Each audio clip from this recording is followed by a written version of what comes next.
নমস্কার। Easy astro tips থেকে আপনাদের সঙ্গে আমি বিজয়। আজ আমি আপনাদের সঙ্গে আপনার শখ কীভাবে বিচার করবেন, নিজের শখ নিজে, সেই ব্যাপারে কিছু বিশেষ ধারণা দেওয়ার চেষ্টা করব।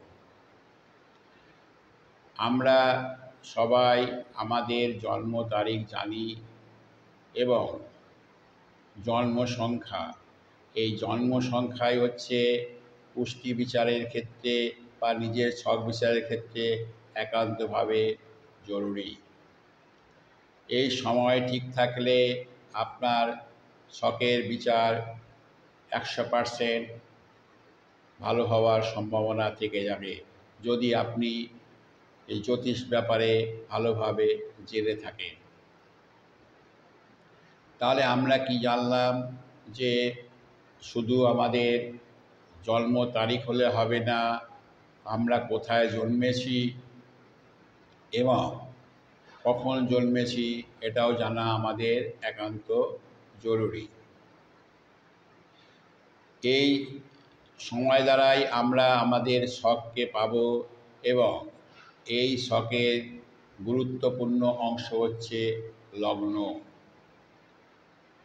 একটি ছকের বিচারের ক্ষেত্রে লগ্নের গুরুত্ব সবথেকে বেশি হয়ে থাকে, কারণ লগ্ন হচ্ছে ছকের বিচারের প্রধান কারিগর। লগ্ন থেকেই আপনি আপনার 12 ঘরের ভাব জানতে পারবেন। এই লগ্ন থেকেই আপনি জানতে পারবেন আপনি কি, আপনার পরিবার কেমন, আপনার অর্থ লাভ কেমন হবে, আপনার ছোট ভাই বোনরা কেমন হবে, আপনার বন্ধুবান্ধব, ফ্যামিলি, সম্পত্তি, বাড়ি গাড়ি কী হতে পারে, আপনার শিক্ষা কি হবে, আপনার শত্রু সংখ্যা কীরকম হতে পারে, বা আপনি আইনত জটিলতায় পড়বেন কি না, এ সমস্ত ব্যাপার আপনি লগ্নর মাধ্যমেই জানতে পারবেন। লগ্ন যদি এদিক ওদিক হয় তাহলে কিন্তু আপনার পুষ্টির সঠিক বিচার হওয়ার সম্ভাবনা থাকবে না। এরপরে আপনি জানতে পারবেন আপনার সপ্তম ঘর হচ্ছে জায়া ঘরের ব্যাপারে জানতে পারবেন। এই ঘর শুধু জানলে হবে না, এই ঘরে কোন কোন গ্রহ আছে তাও আপনি জানতে পারবেন এবং তার কারকতা দিয়ে আপনার জীবনের উন্নতি এবং বৈবাহিক সম্পর্ক কী হবে তাও বুঝতে পারবেন। তেমনি অষ্টম ঘর হচ্ছে নিধন ঘর, শ্বশুরালয় ঘর, এ সমস্ত ব্যাপার আপনি জানতে পারবেন। আপনার অ্যাক্সিডেন্টাল যোগ আছে কি না এগুলো আপনি জানতে পারবেন। তেমনি নবম ঘর থেকে আপনি জানতে পারবেন আপনার ভাগ্য কি হতে পারে, আপনার পিতা কীরকম হবে, পিতামহ কীরকম হতে পারে। তেমনি আপনি দশম ঘরের থেকে জানবেন আপনার আয় কীরকম হবে, এই আয়ের ঘরে কি কি গ্রহ আছে, সেই গ্রহ কারকতা কি আপনার শাশুড়িকেও নির্দেশ করে।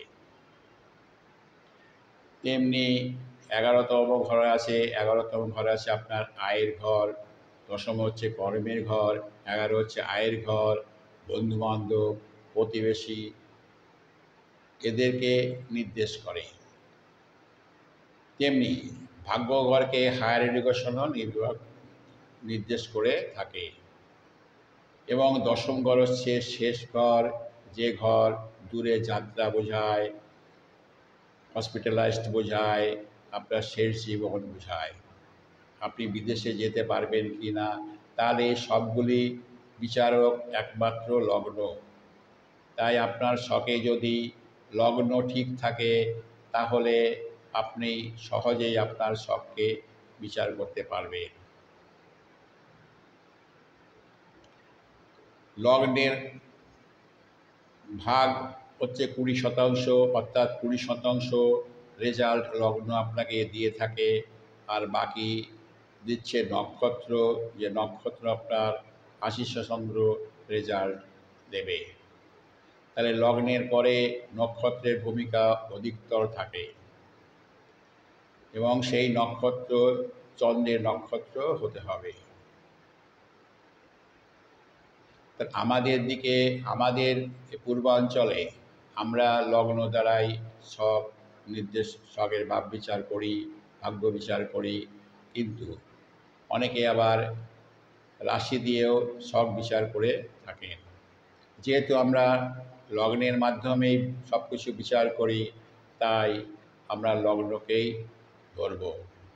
এবার আমরা ধরব মেষ রাশিতে যদি আপনার লগ্ন থাকে তাহলে আপনার মেষ লগ্ন, বৃষ রাশিতে থাকলে বৃষ লগ্ন, এরকমভাবে 12টি ঘরে যখনই আপনার এই লগ্ন থাকবে, সেই ঘরের সংখ্যা, সেই রাশির লগ্নই আপনাকে ধরা হবে। তাহলে আমরা কি জানতে পারলাম যে ছক বিচারের ক্ষেত্রে লগ্ন এবং লগ্ন কোন নক্ষত্রে আছে তাও কিন্তু একটা গুরুত্ব ধারণ করে। ধরুন আপনার তুলা লগ্ন, তুলা লগ্নে কিন্তু 3টে নক্ষত্র থাকে, চিত্রা থাকে, স্বাতী থাকে এবং বিশাখা থাকে। চিত্রা যদি আপনার লগ্ন থাকে তাহলে আপনি মঙ্গলের ভাব নিয়ে এসেছেন পৃথিবীতে। যদি আপনার স্বাতী থাকে তাহলে রাহুর কারকতা নিয়ে আসবেন। আর আপনার যদি বিশাখায় থাকে তাহলে আপনার বৃহস্পতির কারকতা থাকবে। তাহলে আপনি ছক বিচারের ক্ষেত্রে সর্বাগ্রে আপনার ডেট, স্থান এবং আপনার সময়টা হচ্ছে পারফেক্ট লাগবে। তাহলে আপনি ছকে আপনার লগ্নকে ঠিক জায়গায় পেয়ে যাবেন। আশা করি ভিডিওটি আপনাদের ভালো লেগেছে। ভিডিওটি ভালো লাগলে অবশ্যই সাবস্ক্রাইব করবেন, তাহলে ভালো ভিডিও করার প্রেরণা আসে। লাইক এবং শেয়ার করতে ভুলবেন না। ধন্যবাদ।